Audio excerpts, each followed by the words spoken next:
Hello दोस्तों, स्वागत है फिर से हमारे यूट्यूब चैनल में। आज हम लोग कंप्यूटर का सेशन लेकर के आ गए हैं। कंप्यूटर का सेट नंबर 6 हम लोग लेकर के आए हैं आज। जो ये चैप्टर है कंप्यूटर प्रोग्राम और प्रोसेसिंग भाषा से।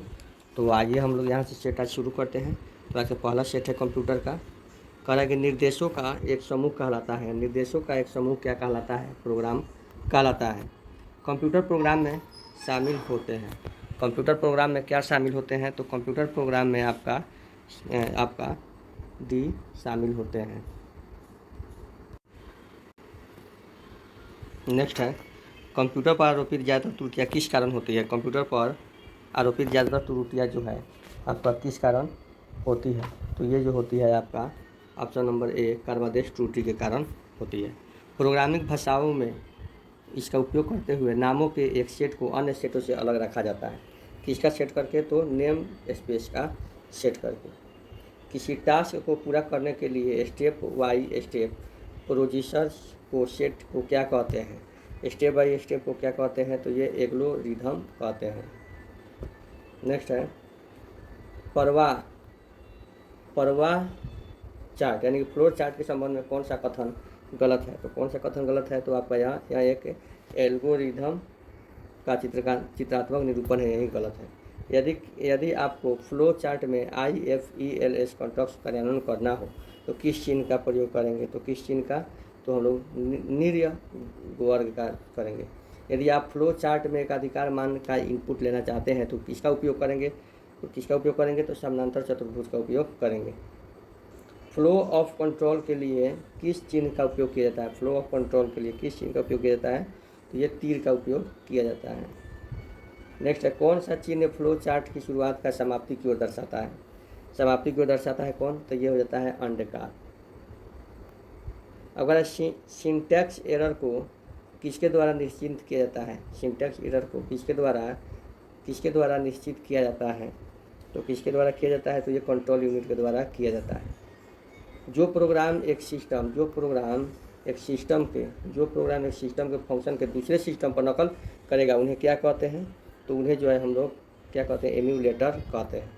यह कंप्यूटर केवल निर्देशों का कार्यान्वयन कर सकता है जो निम्न होते हैं। क्या होते हैं? तो ये मशीन लैंग्वेज होते हैं। मशीनी भाषा के संदर्भ में निम्न में कौन सा कथन सत्य है? तो ये मशीनी भाषा मशीन पर निर्भर करती है।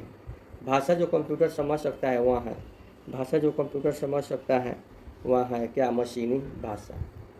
मशीन लैंग्वेज डैश का प्रयोग करती है। तो मशीन लैंग्वेज जो है आपका न्यूमेरिक कोड का प्रयोग करती है। निम्नलिखित में किसका उपयोग मिलीसेकेंड और समय जोन के साथ दिनांक और समय को संग्रहित करने के लिए किया जाता है? तो ये हो जाता है आपका टाइम स्टैम्प के लिए।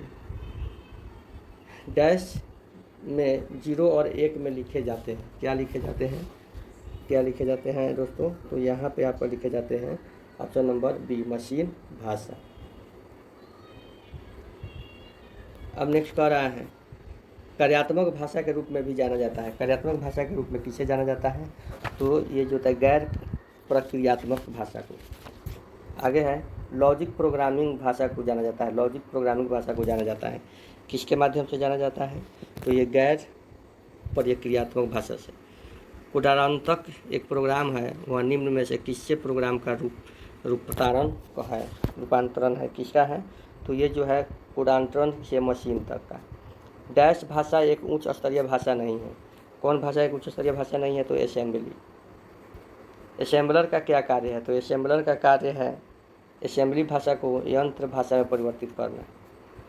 असेंबली भाषा के अंतर्गत संचालन मोड को प्रयुक्त करने के लिए प्रयोग होता है।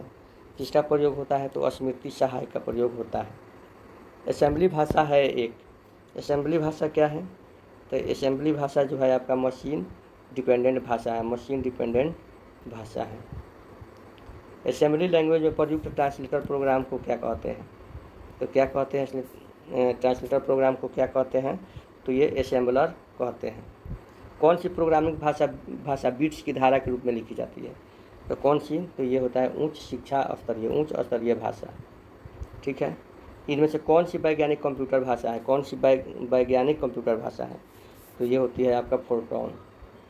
जटिल वैज्ञानिक गणनाओं के लिए प्रयोग किया जाता है। क्या प्रयोग किया जाता है? तो यहाँ पे ऑप्शन नंबर बी जो होता है प्रोटॉन होता है। प्रोटॉन क्या है? तो प्रोटॉन है एक उच्च स्तरीय प्रोग्रामिंग भाषा जो है ये एक प्रोटॉन है। तो ये भी सेट समाप्त हुआ।